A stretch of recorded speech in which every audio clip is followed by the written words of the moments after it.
You feel it before you understand it. A flash in your tooth. A stab in your ankle. A hot line of pain racing up your side so fast that your body moves before your thoughts can catch up. There is no clinic nearby. There is no bottle in a bathroom cabinet. For almost all of human history, pain was not an interruption to life. It was part of the landscape your body had to cross every day. Today, modern surveys suggest that roughly 1 in 5 adults lives with chronic pain. Yet most people still expect relief to be available somewhere. From a pill, a dentist, a doctor, or a hospital bed. What happens when pain arrives and none of that exists? Your body still does what it was built to do. It warns you. Pain is an alarm, and in plain English that means a signal telling you that something is damaged, threatened, or about to go wrong. It is unpleasant on purpose.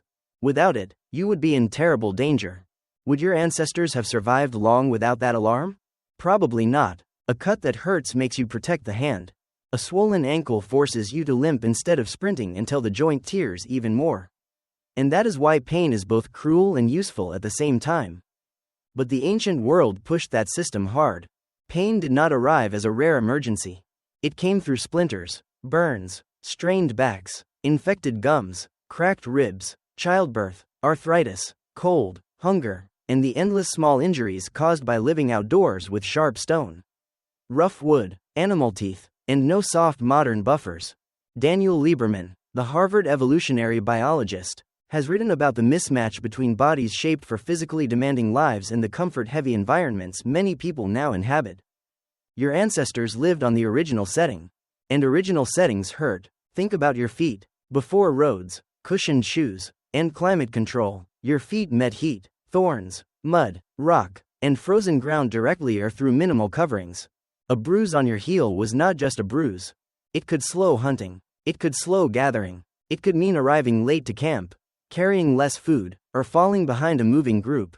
And in a small community that made pain a social problem as much as a personal one. If one body hurt, the whole camp adjusted. Would anyone have simply pushed through it? Sometimes, but not always. Ancient bones show that many people survived major injuries long enough for healing to happen. Which tells you something important. Pain was common. But so was care. At Shanidar Cave in Iraq, the famous Neanderthal remains studied by Ralph Seletsky included individuals with serious injuries and disabilities who lived far beyond the moment of trauma. One Shanidar individual had multiple healed injuries and significant impairment. That person did not survive by toughness alone. That person survived because others helped. This is where pain becomes more than biology.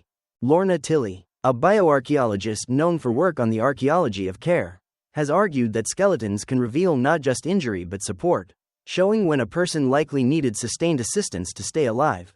In plain English, the bones suggest that ancient communities often responded to pain with patience, protection, and labor. Pain isolated you. Care pulled you back in. Picture a sprained knee in a hunter-gatherer camp. The joint swells. The skin feels tight. Every step sends a warning upward.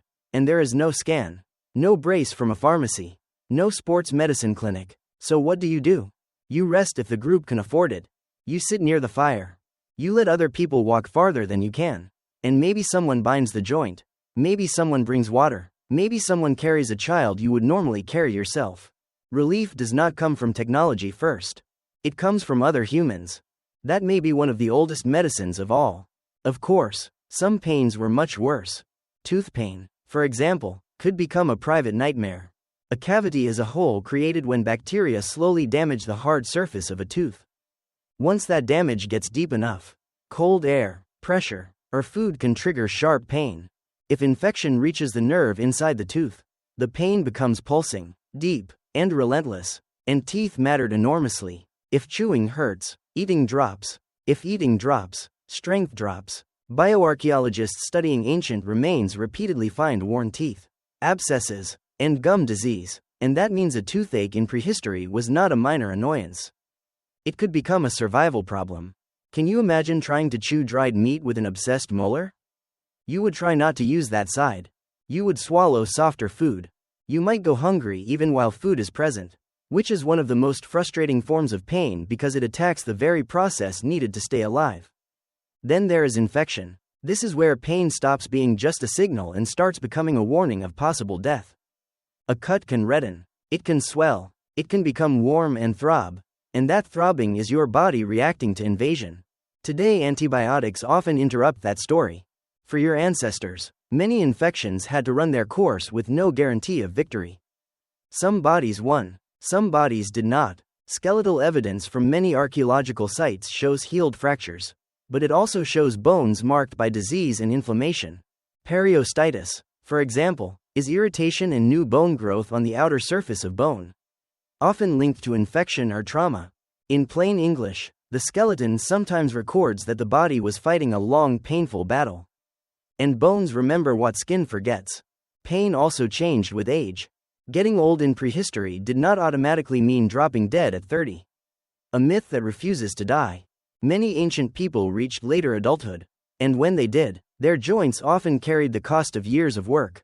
Osteoarthritis is the wearing and damage of joint tissue over time. In plain English, it means your knees, hips, spine, or hands can stiffen and ache because they have been used hard for a long time. Margaret Mead is often linked, perhaps too neatly, to the idea that a healed femur is an early sign of civilization. Whether or not that quote is told perfectly, the point behind it matters.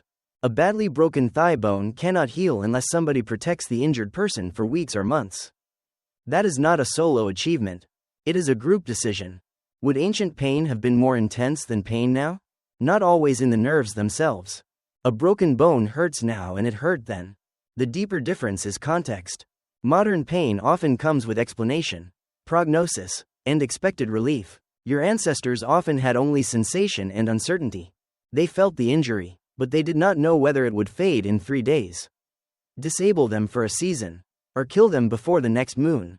Uncertainty magnifies pain. Fear magnifies it too. The anthropologist Polly Wiesner, studying social life and storytelling among hunter-gatherers, showed how deeply human survival depends on social knowledge and cooperation. Pain lived inside that same network. A hurt body needed a story. What caused this? What helps? Who stays close? Even without modern science, human groups built explanations, rituals, and habits around suffering because meaning itself can change how pain is endured. That does not mean magic solved broken ribs. It means no pain is ever purely physical. Your brain is always involved. That has been true for a very long time. Now imagine childbirth. This may have been among the most intense pains many ancient women ever experienced. And it came with extraordinary danger. Human birth is difficult partly because your species walks upright and has large-brained babies. A terrible combination for easy delivery. The pelvis must pass a very demanding shape. The baby must rotate. The body must push for hours. Karen Rosenberg and Wenda Trevathan have both written about the evolutionary problem of human birth, explaining in simple terms why it is so much harder than it is for many other mammals.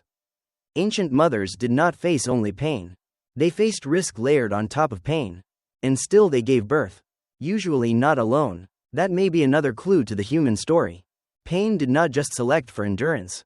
It selected for midwifery, cooperation, and shared knowledge. The counterintuitive twist is that pain may have helped make human society more human. Not kinder in every moment.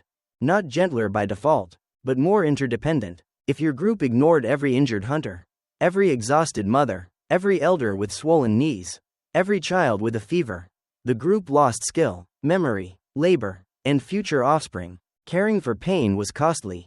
Ignoring it was sometimes costlier. That is the trap in the modern fantasy of the self-sufficient ancient survivor. Real survival was often collective. Even the dead can show you this. At sites like Sungir in Russia and Dolna Vistanice in the Czech Republic, archaeologists have found burials that suggest social value, care, and identity were recognized even when bodies were unusual, impaired, or fragile. The evidence does not tell you every feeling those people had. It does tell you that ancient humans did not see a suffering body as meaningless debris. They noticed, they responded, they remembered. So let's reconstruct a scene. Your lower back is screaming after lifting, carrying, and sleeping on hard ground for too many nights. You wake before dawn. The air is cold, the fire is mostly ash, and pain shoots through your spine when you try to stand too quickly. You pause, you breathe, you move carefully because your body has become your teacher. And every sharp sensation is a sentence in a language you cannot afford to ignore. Someone notices. Someone adds fuel to the fire. Someone brings food that does not need much chewing. And while you rest, the camp keeps moving around you. Children make noise. Tools knock against stone. Smoke rises. The day goes on. Pain does not stop the world. It changes your place in it. That may sound distant. It is not. Your nervous system is ancient. The flinch in your hand. The ache in your jaw. The fear that rises when pain does not make sense. The relief that comes when another person helps. All of that is built on foundations laid deep in the human past. Modern medicine has changed the odds dramatically, but it has not changed the core truth. Pain still demands attention. Pain still pulls communities into the room. Pain still reveals how dependent each person is on other people. So what was pain really like for ancient humans? It was sharper because it came with exposure. Heavier because it came with uncertainty. More dangerous because treatment was limited. Yet strangely more visible because nobody could hide it behind a private prescription bottle and keep moving as if nothing were wrong. Pain slowed the body. Pain tested the group. Pain taught caution, patience, and the value of care. And in that sense it was not only a source of suffering. It was one of the forces that shaped the social instincts your species still carries. You feel it before you understand it. Your ancestors did too.